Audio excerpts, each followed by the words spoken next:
Fresh cut വിഷയത്തിൽ കോഴിക്കോട് ജില്ലാ കളക്ടർക്ക് ഹൈക്കോടതി നോട്ടീസ്. ജില്ലയിൽ എന്തുകൊണ്ട് പുതിയ റെൻഡറിംഗ് പ്ലാന്റുകൾ അനുവദിക്കുന്നില്ല എന്നും പുതിയ പ്ലാന്റ് അനുവദിക്കാൻ ഇതുവരെ എന്ത് നടപടിയെടുത്തു എന്നും അറിയിക്കണം. 10 ദിവസത്തിനുള്ളിൽ നോട്ടീസിന് മറുപടി അറിയിക്കാനും ഇടക്കാല ഉത്തരവിൽ കോടതി നിർദ്ദേശിച്ചു. കരിമ്പാലക്കുന്ന് ഫ്രഷ് കട്ട് വിരുദ്ധ സമരസമിതി നൽകിയ റിട്ട് പെറ്റീഷനിലാണ് ഹൈക്കോടതി കളക്ടർക്ക് നോട്ടീസ് അയച്ചത്.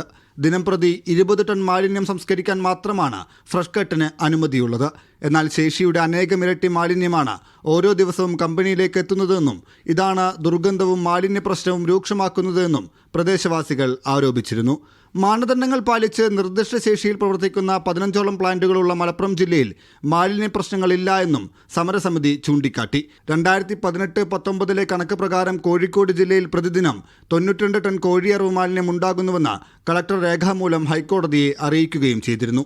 ഇതുയർത്തിയാണ് റിട്ട് പെറ്റീഷനിൽ ഹൈക്കോടതി DLFMC ചെയർമാൻ കൂടിയായ കളക്ടറോട് വിശദീകരണം തേടിയത്.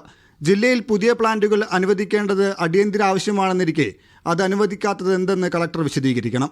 പുതിയ പ്ലാന്റുകൾ അനുവദിക്കാൻ എന്ത് നടപടിയെടുത്തുവെന്നും പുതിയ റെൻഡറിംഗ് പ്ലാന്റുകൾ അനുവദിക്കാൻ ഇനി എത്ര സമയം ആവശ്യമുണ്ടെന്നും കളക്ടർ സത്യവാങ്മൂലം സമർപ്പിക്കണമെന്നും ഇടക്കാല ഉത്തരവിൽ നിർദ്ദേശമുണ്ട്. ഡിസംബർ 1-നാണ് കേസിന്റെ അടുത്ത സിറ്റിംഗ്. പുതിയ പ്ലാന്റുകൾ അനുവദിക്കുന്നതുവരെ ഫ്രഷ് കട്ട് പ്ലാന്റിലെ പ്രോസസ്സിംഗ് 20 ടൺ കവിയുന്നില്ലെന്ന് ഉറപ്പുവരുത്തണമെന്നതടക്കം പ്രദേശവാസികൾക്ക് ആശ്വാസകരമാകുന്ന നിരവധി നിർദ്ദേശങ്ങളടങ്ങിയതാണ് ഹൈക്കോടതിയുടെ ഇടക്കാല ഉത്തരവ്. T Aneesali, media 1, Kozhikode.